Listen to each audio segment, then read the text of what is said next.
Welcome to another episode of the Above the Business podcast. My name is Bradley Hamner, your host. On today's episode, we have Joe Davis. He is a MD and senior partner at BCG, and he is the author of The Generous Leader: 7 Ways to Give of Yourself for Everyone's Gain. It's come up in the 4.5 years of having the podcast about being a servant leader. And when I saw this book, number one, he really does have, you'll hear me talk about this in the episode, he does have a beautiful book cover. But I know many of you, and I certainly want to know what it means to step into the role of being a servant leader. And so when I saw this book, The Generous Leader: 7 Ways to Give of Yourself for Everyone's Gain, I thought it'd be a great guest to have on the podcast. So without further ado, here's my conversation with Mr. Joe Davis. Joe Davis, welcome to the Above the Business podcast. Thank you, Bradley. I'm glad to be here. Thank you. Excited to have you. Well, we always start with background and origin story. I think it's just fascinating to see how people's journeys in their life have taken them to kind of where they are today. So why don't you share yours? Okay, that's an interesting question because, when you've been around a long time, you can answer it too long if you're not careful. I guess let me just highlight, as I'm thinking about this, a couple things. I mean, I've working for a long time, started as a newspaper boy like many of us. I started in restaurants. First job was Procter and Gamble, in and out of grocery stores. It was a humbling role. I mean, as a sales rep, I will tell you. And then eventually went on to business school in BCG. And unlike many people, have been in the same place for 37 years, which I know was unusual. So that's just on background very quickly: 4 children and 8 grandchildren. It's quite important to me. So I'll tell you that, even though it's not business related. No, listen, I love it when people share that about the things that are important just outside of a business. Yes, business gives us the flexibility, the income to be able to do the things that we love to do and spend time with family and the things that give us fulfillment, for sure. Well, I have to tell you, when I first came across your book, The Generous Leader, my very first inclination was, I want to be considered a generous leader. I do. Like, it was like aspirational in a way of like, yeah, what does that actually mean? Which leads me to my first question. What does that actually mean to be a generous leader? Yeah. So to me, a generous leader is someone who gives of themselves freely without expectation of direct personal benefit or gain, so others can grow, develop, or thrive at their full potential. That's what it means to me. And I will say one other thing that's interesting, because some people say, well, what is this, Joe? All rainbows and unicorns and clouds? No, I mean, you still have to, as any sort of leader, as we both know, drive positive outcomes, get results. The numbers matter. But I obviously been arguing that the numbers matter when they're combined with how well you lead and team with your people. Sure. If I may, can I give you one quote? I mean, please. One of the people I talked with, I worked on this book, was a guy named Joaquin Duato, who's the CEO and chairman of J&J. And he told me something that was very powerful. And you think, okay, this person, 100,000 person company, $100 billion. And he said to me, Joe, no, how hard you work, how well you try, that's all good, but it doesn't matter. And of course, it matters a little bit. But he said, as a leader, outcomes matter. But then he said something very powerful. He said, but the next step takes maturity. But the sooner you understand and step past yourself and know you need to listen to and connect with your teams, the sooner you'll be able to release and leverage the human traits, that was an interesting word, that are critical to get positive results. So that's what I think a generous leader: someone who gets results, sets strategy, vision, etc., but also understands they're doing it by teaming with, connecting, and listening to their people. See, you really kind of answered the next question already. Sorry about that. Which is great. No, but I was actually curious when I was preparing for the podcast, and I was thinking to myself, okay, yeah, I do want to be a generous leader, and I want to really know what he means by that. But at the same time, Joe, I want a performance culture. I want results. I want outcomes. If we do not succeed, we don't make a profit, we're not in business. So it doesn't matter. And so like, I was really curious to see how do we reconcile these two? Because then if it's like, oh, it's Pollyanna and everything is like, yeah, sure, do whatever you want to do. You can be late. It doesn't really matter. You see what I'm saying? Like, I was really curious how you'd reconcile the two of those. Yeah, no, but you also just said something important. You said the word, I want a performance culture. You didn't Mm. say I want a performance boss or I want a performance manager. I want a performance culture, which is, obviously the team. You're building a culture around a team, and then I would just argue, as I just did, the leader has to, as I said, set vision, all that, but they don't get that culture and they don't get that performance without unlocking the potential of their people. I mean, you and I both know that. Just unless you're a solo, single shingle person, that's different. So I Yeah. think I just think, it depends where you go on the questions, but I think the time is also now. People are looking for, a leader who recognizes them as a human, for them to really be engaged and, want to work at the place, et cetera, which we can go into if you want to. Yeah, no question. One of the things we just back in April, we completed we called it a 2-day intensive, and so the idea is just we take a topic of business and we go deep on it for 2 days, and we bring in expert speakers to just talk about that topic. And this last one was about team, and it was really around one's a quote and one is kind of a more of a maxim. And the maxim was build the team and the team builds the business. That was the maxim we built it on. And the reason is because that maxim has been incredibly impactful in my life. And then the quote, which it may not be an exact quote, but it was a story about Steve Jobs. And I believe Isaacson interviewed Jobs Yep. and asked him this question. He said, what's the product you're most proud of? Mac, iPhone, iPad. He said, I'm most proud of the team. I'm most proud of the team that I built. And as soon as I heard that, I said, oh, that's what we're doing the event on. It's all about that.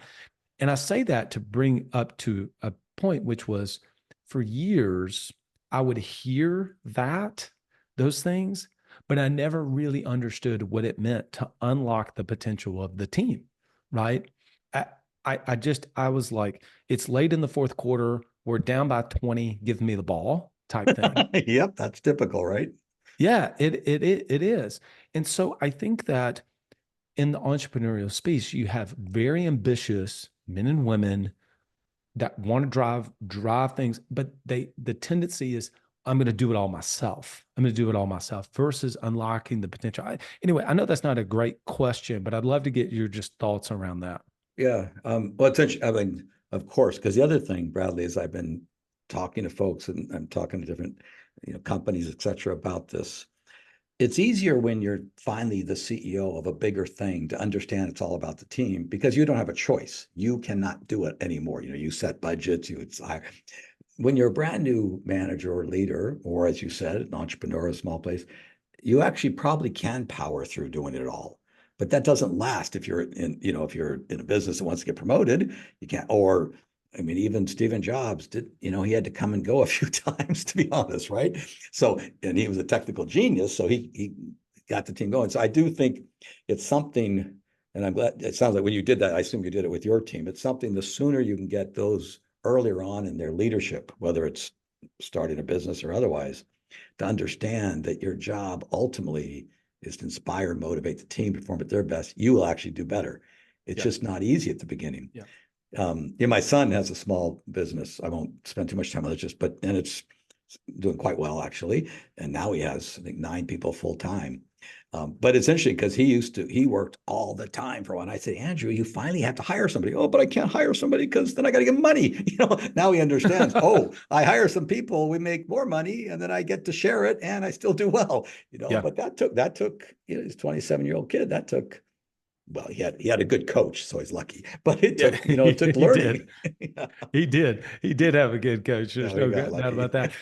Well, I don't want to make it about my story either, but truly, I actually, um, I thought that is very well put, because what I did initially to get the business off the ground was what was needed to get the business off the ground. Yeah, It of was all course, on me. of The course. problem is we hit a point to where I simply ran out of time.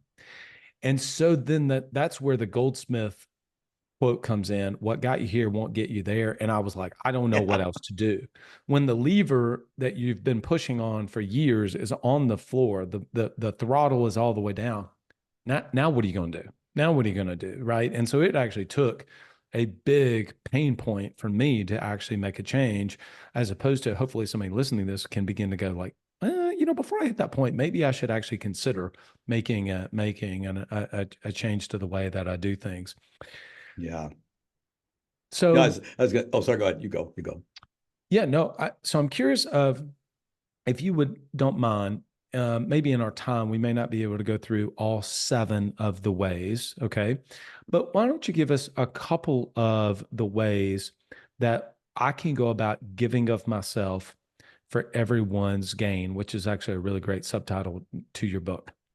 Thank you. Yeah, I tell you what, there's seven, as you said, but I pick two. So maybe I should have wrote the book on two. It'd be easier to read two because it'd be shorter. Someone told me, don't write a book. No one reads them. I said, well, okay, but I want to do it. I think there's two things. And it goes a little bit to what you said when you finally, the lever fell on the ground. One thing that's I call it generous listening or listen to learn. I think it's so critical that this should be for, think about our country, but, as a leader, really engaging in what does the other person know that I don't know? What is their lived experience, if you want to get that deep, and or the department they're in, if it's a different department, or the role they play in your company. What do they know that I need to know? And, you want to ask and probe and listen over and over. I mean, two point of data points, Bradley. When I talked to the executives for my book, all of them said, I ask. They just, and you can see that if you're a very top person. But Google did a study of their, that's a big company, I get it, the opposite here, but of their 80,000 managers. And they, looked at the traits that underlie the best of them. And the best were first, they called them great coaches, and they got there by engaging and empowering, and they got there by asking and listening. So that's the first one I think is really, when you ask people, one, you learn stuff you don't know, you also show respect, which then inspires them to want to team with you and all that, right? That's one. The second one, I think, and maybe this is newer, I don't know, but I think this whole concept of, I say give up the mask, but whether you want to use authenticity or honesty or vulnerability, I don't care. They're all kind, but, bringing the human people now with, work-life balance so blurred. Technology started it and COVID ended it. That's so people need and want to bring their human self, to put it most simply, to work. And they want to know that you see them as a human, not just, your marketing guy or your tech guy, but they're a name and they're a person. And so you have to, if you're going to do that, you need to share some of your humanity. And then the other thing, when you share that humanity, you actually, if people, or if you share some vulnerabilities, if someone else is stuck or locked up or has a roadblock, they're afraid to talk about it. The minute you talk about, oh, you mean I can admit I'm stuck? And just think how much faster things get done. If I may, I'll tell a quick story.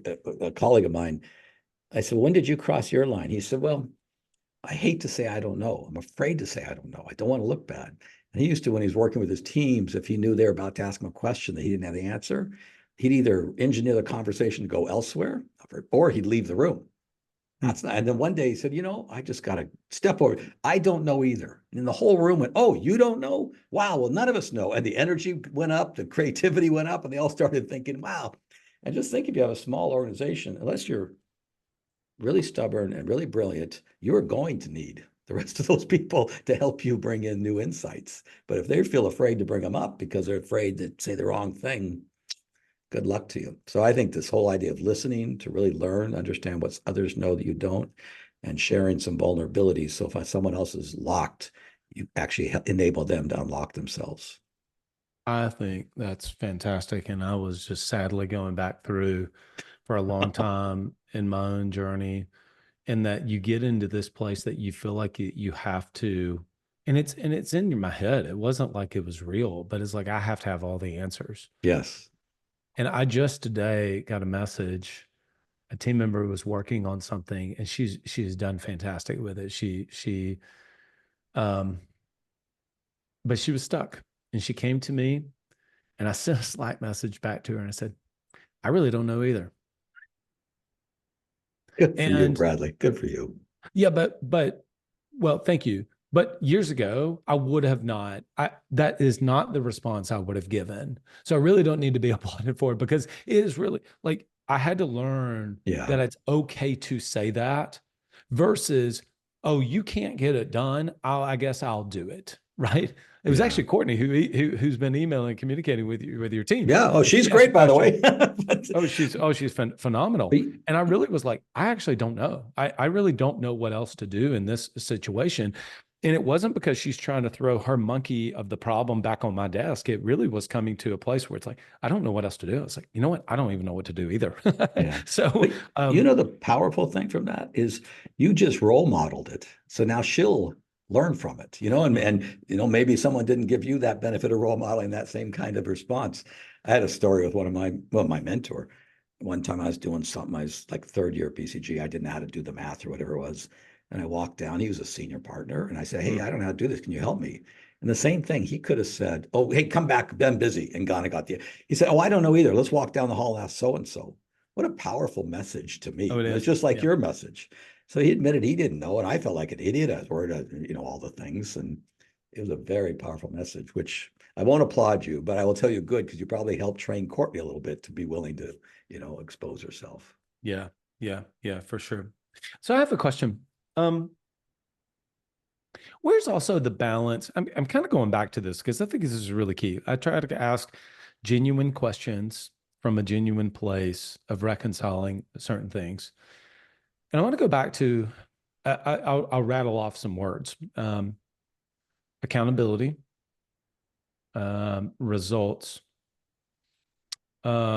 outcomes, um, and I think everybody wants to be able to hold people accountable and then yet be able to be vulnerable themselves and have a performance culture and want to be liked and respected by their team members. Yeah, there you go, the whole package. The whole package. Hmm. The whole package.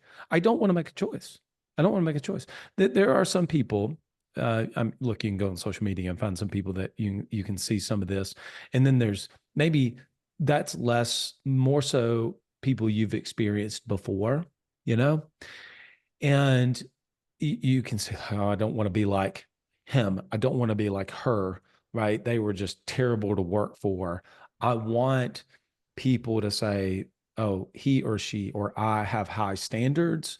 I hold them people accountable, but he also allows himself to be vulnerable and he pushes us to be better. And I just think that is a big challenge. But I'd love to get your thoughts on this because you've worked with people at the highest levels doing this. Yeah.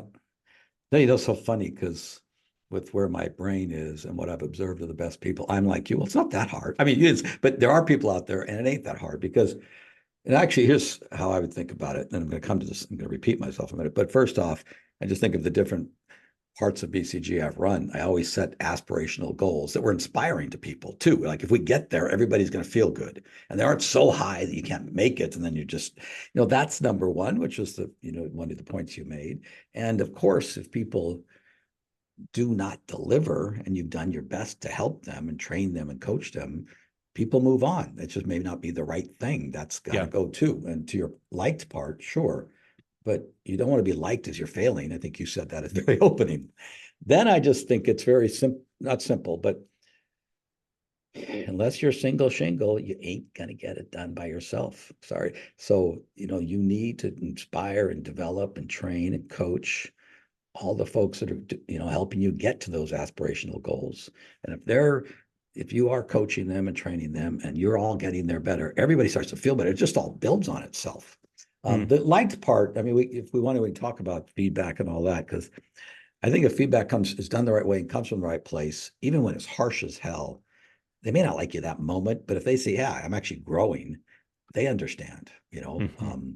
so I don't think but you can't, I mean, you can't be a jerk and scream at everybody all the time. I mean, you're not going to be liked. And actually, I don't believe you're going to be succeeding, to your point anyway. No. Did you, speaking of that, so I love sports. Um, I love sports, basketball, golf, football. I'm in college football, area down in Alabama in the South. And so, but I say that, did you ever watch the documentary, The Last Dance about Michael Jordan? I I don't watch many of them, but I did watch that one. You're right. Yes. There was a, there's a episode midway through that is so incredibly powerful where one of his former teammates, and I really wish I could remember who it was one of the centers, he said, he wasn't a likable guy. He was a tyrant. Like he actually used that word tyrant. I remember that. Yeah. And and then Jordan later on, he gets emotional in the documentary and he says, well, if you don't want to play that way, don't play that way. And I think a lot of entrepreneurs see that and they're like, yes, that's how I'm going to be, right? We're just going to just drive results. And I think that's just where like the difference between there are differences in sports and business. Like you cannot do that in business. You might be able to do it in politics, which we're not going to get into, right? But like you No, just don't go there. yeah, we're not going there. But like and there's so many parallels in sports and business, but I think that is an example of one that just doesn't work. People do not want to work for a tyrant. Not anymore, I don't think. They don't have to anymore. You can walk. I mean, the Good NBA point. player on Michael's team wants to be on that team because he's going to get a nice bonus when they win the championship, all that stuff. So he's also, but you got to, you also have to remember they did have to pass the ball to him and he has to pass to them once in a while. It wasn't Michael Jordan, LeBron James, Kobe. They weren't the only people dribbling the ball. So they're even there with the tyrant. But someone actually once, so how do you explain, I won't name names, but some of these very, very successful technical, technology entrepreneurs in your spirit of your generous leader. And I do think if someone has really, really technical, or in the sports sense, athletic genius, you can probably get away with a little bit more for a while. And, some people, but you think of one person, not to name them, but buying companies right and left, some work, some are starting to collapse because the tyranny nature is just not necessarily working. So I'm with you. But if you are a absolute technical genius, maybe you can pull off stuff, but only for a while. Your company eventually, even think of Facebook. Zuckerberg had a vision, but eventually he has a whole group of people that have to be motivated, inspired. And he's even, we can all read about, he kind of slowly changes things, even in his own operations. That's such a good point. And even if that, like in your example there, which I know who you're referring to, um, even in your example there, you're right. But we can't really there's a lot of times where it's like, I don't know what I'm going to learn from that. I don't know. It's it's inspiring. Cool. It's great. Like to see that, but I can't actually model that.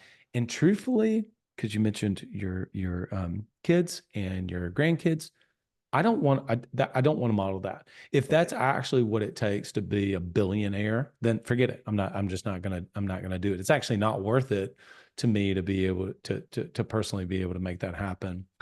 Okay. So this is an important question I have. Let's say that I look in the mirror and I've had to do this. I look in the mirror and I realize that I do personally need to make a change. Like people, I've had turnover. I'll just say what it is. I have a toxic culture. Let's say, I don't know. I'm giving a hypothetical. Yeah. Okay. No, I got you. Don't. You're giving. I got it. Right. And so you have a toxic culture. People don't want to work for you. They don't respect you. You've got turnover. You realize you are the problem. You're not the bottleneck. You are the problem. And I want to be a generous leader and I want it to be authentic. I'm not going to just put on, that's a whole nother thing. We won't get into that. What, Joe, do I begin to do to actually make some changes? Well, you just said absolute step number one, which recognize that somehow it's you that's part of the problem or the problem. Because until you recognize that, it's a lost case.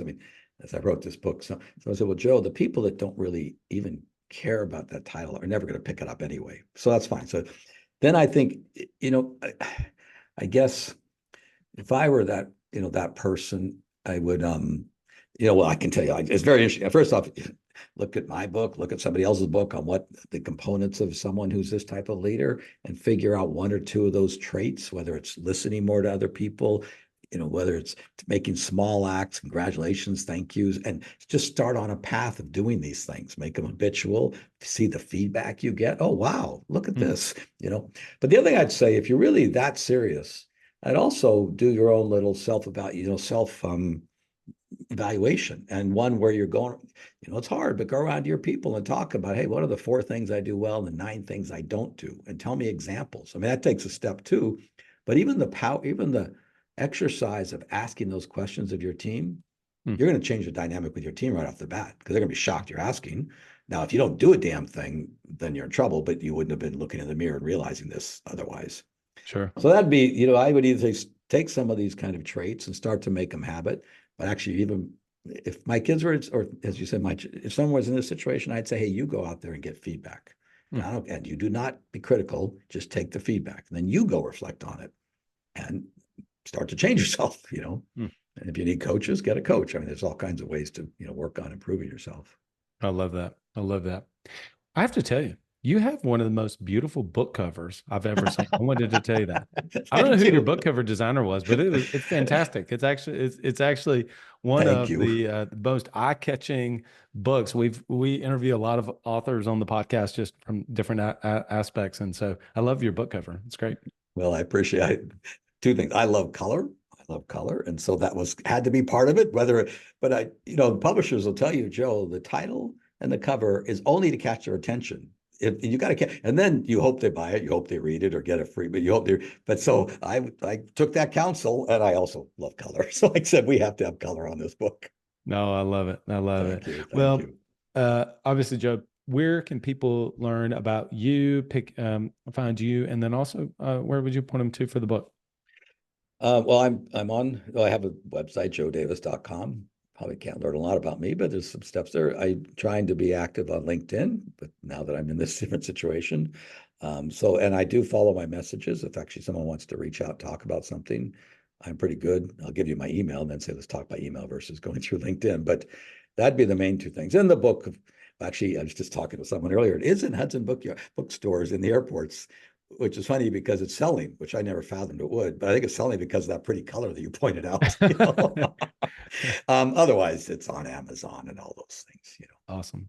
Joe, appreciate you coming on. It's been just a wonderful conversation. It's great to meet you. Encourage our listening audience to pick up the book. I picked up a lot of different things from this episode. I really love. It was really more of a reminder for me, but unlocking the potential of the people, and then the 2 specific of the 7 different ways, the generous listening, and then bringing your whole self. And you talked about vulnerability, authenticity. Those are some of my biggest takeaways from this podcast. So, Joe, thank you so much for coming on.